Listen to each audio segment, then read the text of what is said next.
তাকে আকৃষ্ট করতে চান, চেহারার দিকে তাকিয়ে কোরআনের একটি আয়াত পড়ুন, আল্লাহ তাআলা তাকে আপনার বাধ্য করে দিবেন।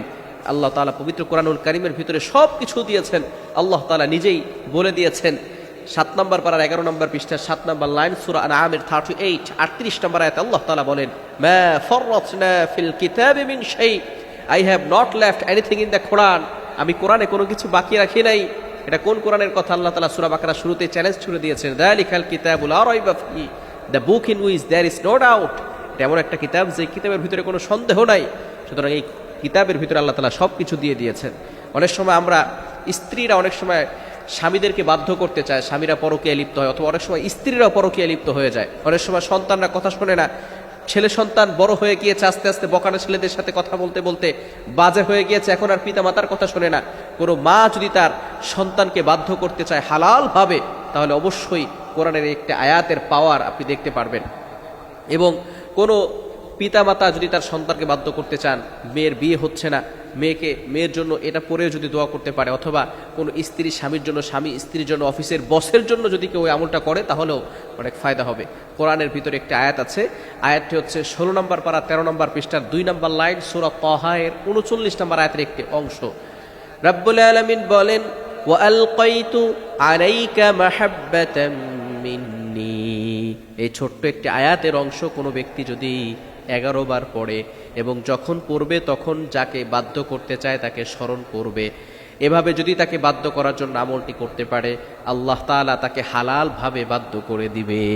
অর্থাৎ কারো কাছে যেতে হবে না। কোরআন একটি আমল, কোরআনের কি পাওয়ার আপনি বুঝতে পারবেন, এই কোরআনের ভিতরে কি পাওয়ার রয়েছে। তবে অবশ্যই খেয়াল রাখতে হবে, হারাম কোনো কাজ করা যাবে না। গার্লফ্রেন্ড, বয়ফ্রেন্ড, এটার মাধ্যমে আপনি একজন মেয়েকে আকৃষ্ট করতে চাইবেন, অথবা কোনো মেয়ে কোনো ছেলেকে আকৃষ্ট করবে, অ্যাট্রাকশন বাড়াবে, এটা হবে না। হালাল ভাবে করতে হবে, হারাম ভাবে এই ধরনের কোনো কাজ করা যাবে না, তাহলে পাল্টা বিপদ আসতে পারে। হালাল ভাবে করতে হবে। স্বামী কথা শুনে না, স্বামীর জন্য এটা করতে পারে স্ত্রী। স্ত্রী কথা শুনে না, স্বামী করতে চায়, করতে পারে, কোনো সমস্যা নাই। তবে অবশ্যই হারাম ভাবে করা যাবে না, হালাল ভাবে করতে হবে। এবং ইয়াকিন থাকতে হবে যে আল্লাহ তাআলা অবশ্যই কোরআনের মাধ্যমে আমাকে ফায়দা দিবেন, কোরআনের মাধ্যমে আল্লাহ তাআলা আমার জন্য সহজ করে দিবেন, কোরআনের মাধ্যমে আল্লাহ পাক রব্বুল আলামিন আমাকে এই বিপদ থেকে হেফাজত করবেন। কোনো স্বামী যদি কথা না শোনে, কোনো স্বামী যদি পরকীয়ায় লিপ্ত হয়, তখন একজন স্ত্রী বোঝে যে স্বামী নিজের সাথে স্ত্রীর সাথে কথা বলে না, স্বামী স্ত্রীর সাথে খারাপ ব্যবহার করে।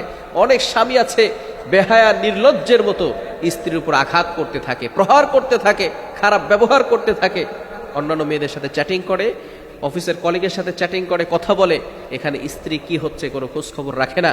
এই ধরনের স্ত্রীরা কোরআনের একটি আয়াতের আমল করলে অবশ্যই ফায়দা হবে।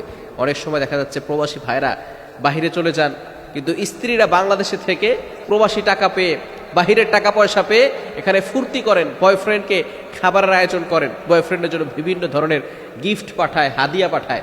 খবরদার, এই ধরনের হারাম কাজ করা যাবে না, হারাম থেকে দূরে সরে আসতে হবে। যারা বিবাহের পরে এই অবৈধ কাজ করে, হারাম কাজ করে, তাদের দুনিয়াতে বেঁচে থাকার কোনো অধিকার নাই।